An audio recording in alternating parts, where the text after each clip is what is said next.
안녕하세요, 지니입니다. 오늘은 펀드를 골라볼 거예요. 제 전직 은행원은 어떻게 펀드를 고르는지, 그리고 유의사항은 무엇인지 알려드릴 거고요. 직접 골라보기 이전에 펀드가 무엇인지, 그리고 왜 펀드로 투자를 하는지에 대해서 간단하게 이야기를 해드릴 거예요. 그러니까 나는 펀드를 고르는 것만 보고 싶다라고 하시면 제가 타임라인을 여기다 적어 놓을 테니까 뒤쪽으로 가서 펀드를 고르는 화면부터 보셔도 좋을 것 같습니다. 제가 영상을 만들려고 네이버에 펀드라고 이렇게 검색을 해봤어요. 그러니까 지식백과에 정말 자세히 설명이 되어 있었어요. 우리가 이거를 하나하나 다 알 필요는 없지만 보통 우리가 말하는 펀드는 증권형 펀드예요. 주식이 담겨 있으면 주식형 펀드, 채권이 담겨 있으면 채권형 펀드, 펀드에 투자하는 펀드를 재간접 펀드라고 하고요.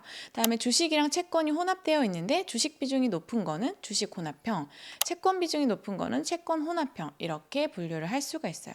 그리고 ETF가 이쯤에 분류가 되어 있어요.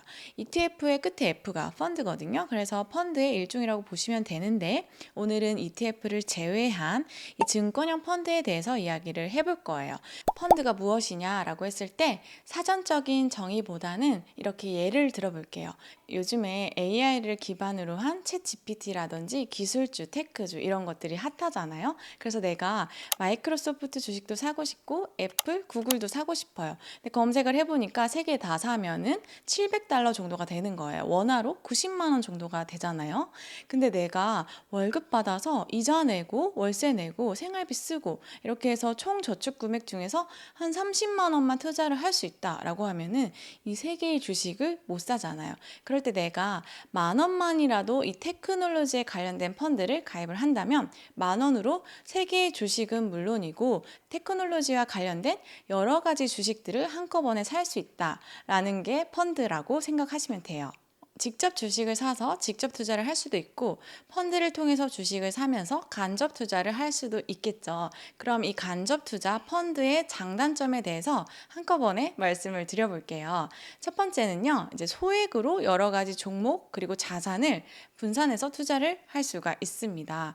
우리가 20만 원을 투자할 수 있다라고 했을 때 뭐 10만 원은 주식형 펀드, 10만 원은 채권형 펀드 이렇게 나눠서 살 수도 있을 거고 10만 원은 국내 주식형 펀드, 10만 원은 해외 주식형 펀드 이렇게 나눠서 살 수도 있겠죠. 두 번째는 수수료랑 보수가 발생을 한다는 거예요. 이건 단점이 될 수 있겠죠. 하지만 우리가 평소에 이제 주식이나 재테크에 관련된 공부를 할 시간이 많이 없다라고 하시는 분들은 전문가가 운영을 해주죠. 펀드 매니저가 운영을 해주기 때문에 일정 부분의 비용을 내고 내 시간, 내 비용을 절약할 수 있다. 재테크를 처음 시작하시는 분들은 펀드로 시작해보는 것도 좋다라고 생각을 합니다. 세 번째는 펀드는 토끼 같은 상품이 아니라 거북이 같은 상품이라고 보시면 돼요. 우리가 주식은 가격이 매분, 매 초마다 움직이잖아요. 근데 펀드는 하루에 한 번 기준가가 바뀌고요. 그리고 그 적용이 다음 날이나 다다음 날 적용이 됩니다. 그래서 우리가 실시간으로 가격이 변동되는 걸 눈으로 확인할 수 없기 때문에 오히려 장기 투자를 하기도 합니다. 네 번째는 매달 자동이체로 투자가 되기 때문에 이제 마음이 편하다라는 게 있죠. 그래서 장기간 분할해서 매수를 하기 때문에 우리가 높을 때도 사고 낮을 때도 사고 중간일 때도 사지겠죠. 그래서 이제 평균 매입 단가가 낮아진다라는 점이 있어요. 다섯 번째는 개별 주식의 변동성을 조금 낮출 수 있다라는 점이에요. 우리가 펀드를 통해서 여러 가지 주식을 사게 되면 이 개별 주식의 고유한 변동성에 의한 리스크를 조금 낮출 수가 있겠죠. 여섯 번째는 펀드의 종류가 너무 많다라는 거예요. 그래서 우리가 어떤 기준을 가지고 펀드를 골라야 하는데 어떤 나라에 투자를 하는 거 아니면 어떤 산업, 이제 지금도 돈을 잘 벌고 있는 산업이나 앞으로도 성장할 수 있는 그런 산업을 골라서 투자를 한다거나 지금도 돈을 잘 벌고 있는 나라 아니면 앞으로도 돈을 잘 벌 수 있는 나라 이런 걸 찾아서 투자 대상을 선택을 해볼 수가 있겠죠. 오늘은 펀드 슈퍼마켓이라는 곳에 들어가서 펀드를 골라볼 거예요. 펀드는 자산운용사에서 만들고요. 그리고 은행이나 증권사에서 판매를 하는 거예요. 예를 들어서 햇반을 만드는 제조사는 CJ제일제당인데 이거를 판매하는 곳은 뭐 편의점이나 마트에서 판매를 하죠. 우린 여기서 소비를 할 수가 있는 거고요. 펀드도 마찬가지로 제조사랑 이제 판매사가 나뉘어져 있습니다. 이 펀드 슈퍼마켓은 이 판매하는 곳 인터넷 증권사라고 보시면 돼요. 여기에서 전체 펀드를 검색하면 2,000개가 넘게가 나와요. 근데 시중은행이나 증권사에서 이제 가입할 수 있는 펀드는 이거보다 훨씬 많긴 하지만 여기에도 대부분의 펀드들이 다 나와 있어요. 우리가 체크박스에서 국내 주식, 해외 주식 체크를 해서 보면은 검색 결과를 보면은 1347개가 나와요. 우리가 삼성 클래식 인도 중소형 포커스 이런 게 나오죠. 뭐냐? 규모를 먼저 보셔야 돼요. 규모는 초소형급 102억 원으로 나오죠. 그럼 우리는 정렬을 좀 바꿔줄게요. 펀드 규모 순으로 적용을 해볼게요. 그러면은 이제 바뀌었죠. 피델리티 글로벌 테크놀로지라는 게 나왔어요. 보면은 규모가 아까는 100억대였는데 지금은 얼마죠? 3조 4,800억 정도가 돼요. 초대형급이라고 나와 있어요. 우리가 펀드를 고를 때 규모를 보는 이유는요. 규모가 너무 작으면 펀드를 안정적으로 운용을 하기가 어려울 수 있어요. 그리고 만약에 유입액이 많아지면은 이제 좀 출렁거릴 수도 있겠죠, 펀드가. 그래서 규모를 이제 좀 큰 거 위주로 보시면 좋을 것 같다라는 거고요. 그다음에 유입액이에요. 이제 유입액 1M이라고 되어 있는데 이게 이제 한 달 동안 돈이 나갔다 들어왔다는 건데 파란색은 나간 거고 이제 빨간색으로 표시가 되어 있으면 들어온 거예요. 근데 뭐 한 달 동안 돈이 나갈 수도 있고 들어올 수 있어요. 하지만 이제 6개월에서 1년 동안 계속적으로 돈이 나간다. 이런 거는 좀 다시 생각을 해볼 필요가 있겠죠. 유입액이고요. 그다음에 이제 다소 높은 위험. 펀드는 전부 다 높은 위험이에요. 그렇죠? 주식형 펀드니까. 그리고 제로인이라고 있는데 요거는 펀드의 등급을 나타낸 거고요. 1년에 한 번 정도 평가를 하고 있습니다. 그리고 이제 과거 수익률인데요. 이제 3M, 6M 이제 6개월 전에 가입을 했으면 9%, 3년 전에 가입을 했으면 33%래요. 근데 이 과거 수익률이 미래 수익을 대변해 주지 않는다라는 점이에요. 과거 이 시점에서 가입을 했으면 지금 33%다라는 걸로 이해를 하시면 됩니다. 펀드는 모든 게 이제 펀드 이름에 거의 다 들어가 있다라고 보시면 돼요.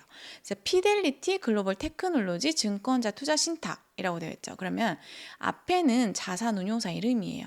피델리티에서 만든 거다. 그리고 글로벌 테크놀로지에 관련된 주식들을 모아놓은 펀드다. 라고 보시면 돼요. 이제 여기까지만 읽을게요. 뒤에는요, 조금 이따가 다시 설명을 드릴게요. 그러면 여기는 AB 자산운용에서 만든 거고, 미국 그로스 관련된 주식이 모여져 있는 펀드다라고 보시면 돼요. 이거는 한국투자신탁운용에서 만든 거고, 글로벌 전기차랑 배터리에 관련된 주식들이 모여 있다라는 거예요. 이런 식으로 펀드 명예에 모든 게 나와 있어요. 펀드 명 뒤에는 이제 알파벳이 붙어요. 여기 펀드 슈퍼마켓에서는 S나 P 이런 게 많이 보이고 우리가 은행이나 증권사에서 보면은 A나 C, E 이런 게 보여요. 어떤 거냐면요. 수수료 체계나 가입 방법 등에 따라서 나뉠 수 있는데요. 우리는 A와 C, E, S, P 이 정도만 알면 돼요. A 클래스는 선취 수수료가 있고 대신에 보수가 좀 저렴한 편이에요. 근데 C 클래스는 선취 수수료가 없고 A 클래스보다 보수가 조금 더 비싸요. 그래서 보통 A 클래스는 2년 이상 뭐 장기 투자할 때 많이 선택을 하고요. C 클래스는 이제 단기적으로 2년 이하의 뭐 단기적인 투자에 적합하다라고 볼 수가 있어요. 그리고 은행이나 증권사 모바일 앱으로 보면요.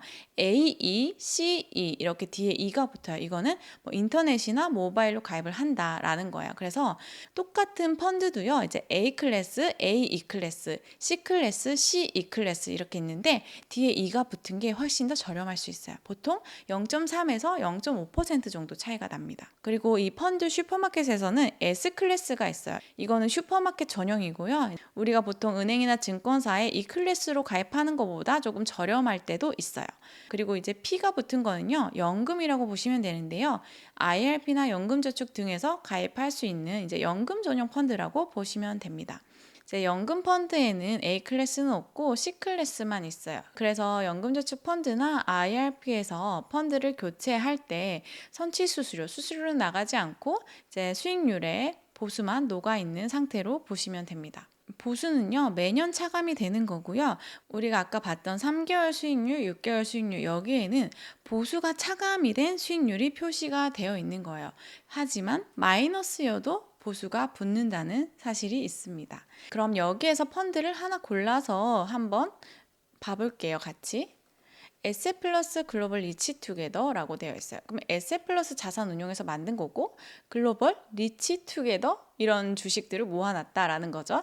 밑에 보면은 이제 세상의 변화를 주도하는 경쟁력 강한 글로벌 1등 기업과 함께 부자 될 꿈을 키우는 펀드라는 이런 목표가 나와 있어요. 이제 펀드의 목표들이 하나씩 적혀 있어요. 보통 보면은 기준가라고 나와 있죠. 이 기준가가 하루에 한 번 변동이 된다라고 했어요.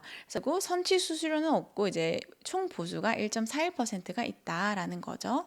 리치투게더니까 뭐 미국에 가장 많이 투자가 되고 이런 순으로 투자가 되네요. 소비재, 정보기술, 헬스케어 이런 데 투자가 되고 있고 보유 주식은 10개까지가 나와져요. 이제 엔비디아가 1순위고 테슬라, 구글, 이제 메타 이렇게 나와 있네요. 이렇게 비중이 4.6%, 4.4% 이런 식으로 이렇게 비중을 나눠서 여러 가지 주식을 보유하고 있는 게 펀드다라고 보시면 돼요. 간이 투자 설명서를 보면요. 여기 에셋플러스 글로벌 리치투게더 증권자 투자 신탁이라고 되어 있어요. 자펀드에 우리가 투자를 하는 거고 자펀드에서 모펀드에 투자를 하는 거고 뭐 이런 복잡한 이야기들도 있지만 우리는 이 펀드가 어디에 투자를 하는지를 더 알아야겠죠. 아까 설명드린 이제 클래스 종류가 나와 있어요. A 클래스, C 클래스, AE 온라인으로 되어 있죠. CE 그리고 연금 펀드에 들어가는 CP 투자자가 부담하는 수수료 및 총 보수가 나와 있죠. 일반적인 A 클래스와 C 클래스 오프라인 은행이나 증권사에서 창구에서 하는 게 제일 비싸요. 그리고 A2 클래스, C2 클래스가 오프라인보다 조금 더 저렴하죠. 그리고 이제 P 연금에 들어가는 연금 펀드도 오프라인으로 하면은 굉장히 비싸요. P2는 1.2% 일반적인 펀드보다는 수수료가 훨씬 더 저렴한 거를 볼 수가 있습니다. 여기서 이제 또 볼게 매입 방법, 판매 방법인데요. 이제 우리가 언제 내 돈이 펀드에 들어가느냐, 내가 해지를 했을 때, 이 펀드를 해지를 했을 때 내 계좌에 입출금 통장에 돈이 언제 들어오느냐 이게 적혀 있습니다. 해외 펀드 같은 경우에는 우리가 해지를 했어요. 그러면은 5시 이전에 해지를 하면은 플러스 9일 있다가 입출금 통장에 돈이 들어와요. 그리고 5시 이후에 해지를 하면은 10 영업일 있다가 입출금 통장에 돈이 들어온다라는 뜻이에요. 그래서 이 펀드는 이제 좀 거북이 같다라고 표현을 했습니다. 주식 투자보다 조금 신경을 덜 쓰게 된다라는 점이 또 있어요. 여기 이제 화면에 메인으로 가서 여기 조금 내려보면은 수익률이 높은 펀드, 투자자들이 많이 산 펀드, 펀드 고수 보유 펀드 이런 게 볼 수가 있어요. 여기에 들어가서 보면요. 이제 펀드도요. 제가 이제 은행에서 10몇 년 이상 펀드를 많이 판매를 해봤죠. 근데 이제 판매하는 것들 보면요. 거의 스테디셀러 같은 펀드들이 있어요. 그런 것들이 여기에 나와져 있다라고 볼 수가 있는데요. 그래서 이거를 그대로 따라 사라라는 건 절대 아니고 이 리스트를 보면서 이 펀드는 어디에 투자되구나. 이런 거는 어디에 투자되구나. 한번 체크를 해보시고 내가 여기에 들어있는 주식을 살 수도 있는 거고 이거와 관련된 ETF를 살 수도 있는 거고 하기 때문에 요즘에는 어느 쪽으로 돈이 많이 흘러가고 있구나. 이런 흐름 정도를 파악해 볼 수 있다라는 거죠.